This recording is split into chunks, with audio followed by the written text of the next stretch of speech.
going over the install of the fuel pump and the contents that are in the box and what you're going to use if you're going to do our 205. Pretty much any kit that is going to be using E85. So this is a 17 pump housing, just one that we have laying around. So you're going to pull the pump out. We're going to disconnect this fuel sender wire harness, and I've already did this beforehand, but there's 3 clips around this pump housing that locks the top of the sending unit into the basket. This one has been played with for a while and these are broken. If you do break one, it's probably not the end of the world, don't have to worry about it, because this spring is actually pushing this pump into the bottom of the basket.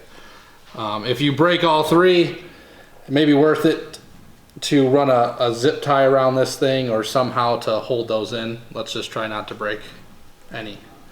So easiest way is if you go in with a screwdriver into this hole and pop them up. You can also wiggle some zip ties down in between the lock and the hole and then slide them up together. That kind of helps. I'd say that's probably the safest way, is to go around each one carefully and do that. So once you get that done, you're going to lift the top of the sending unit up, and this is the factory fuel pump. You can slide this down, disconnect this pump, and there you are. So as you can tell, in this box, the only thing you actually need is the actual fuel pump. Everything else with it is all identical. So this pump is just much, I wouldn't say obviously bigger, but it flows a lot more fuel. So take the red cap off. This right here is a check valve. This maintains fuel pressure in the rail, so it primes quicker. The system primes quicker. At the bottom of this is a pre-filter, and it also filters the pot. So I mean, you can inspect this. These machines, I mean, this is going to normally stay pretty clean as long as the fuel that you're putting into it is clean. The easiest way to do it is in the bottom of this. You got your main hole and you got your little tang hole. That's the alignment dowel, as you can see on the bottom of the pump. You can put this pump just like that. It's easier to put the pump in first. And then make sure that this little rubber seal here, this umbrella gasket, is okay from the disassembly. Not ripped or anything like that. You're gonna have a lot of problems if you have a fuel pressure leak. So you can reinstall that into this.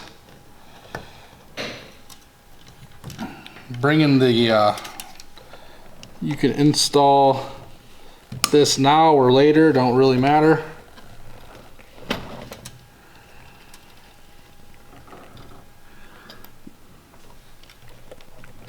Make sure the wires are out of the way. It's sliding into that little umbrella gasket right now.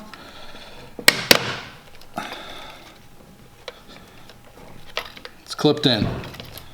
That's simple. That's all you need. Then all you gotta do is plug this thing back in there. Make sure the wires are out of the way and you're good to go. The fuel pump harness, these are obviously identical. So this is gonna plug in.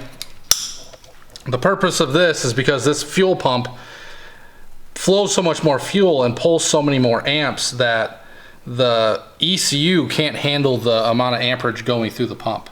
In the factory configuration, the ECU actually runs the ground through the pump, which is different. So we rewire this system so that this is the new ground for it when we trigger the pump on. So the ground runs from, we generally ground this on a riv nut hole where the factory safety support is for the fuel pump. You're gonna ground that. I generally put it in between the actual bracket and the body, the frame, so that it's sitting right on the riv nut, and then you can bolt on top of that. It doesn't tweak this at all. And then this connector is going to plug into your factory fuel pump connector. And then it's all good to go. So this is for doing our big power stuff. Another thing to note, the power supply to this pump was really low amp, and you will blow the fuse immediately, the fuel pump fuse. I think it's also related to ignition and injector, but you'll pop the fuse if you try to start the car. So immediately swap the fuse out with that. We do have we'll be including directions as to what actual fuse this is and what spot, but that's really easy. Just pop that out, pop it back in, and you're good to roll.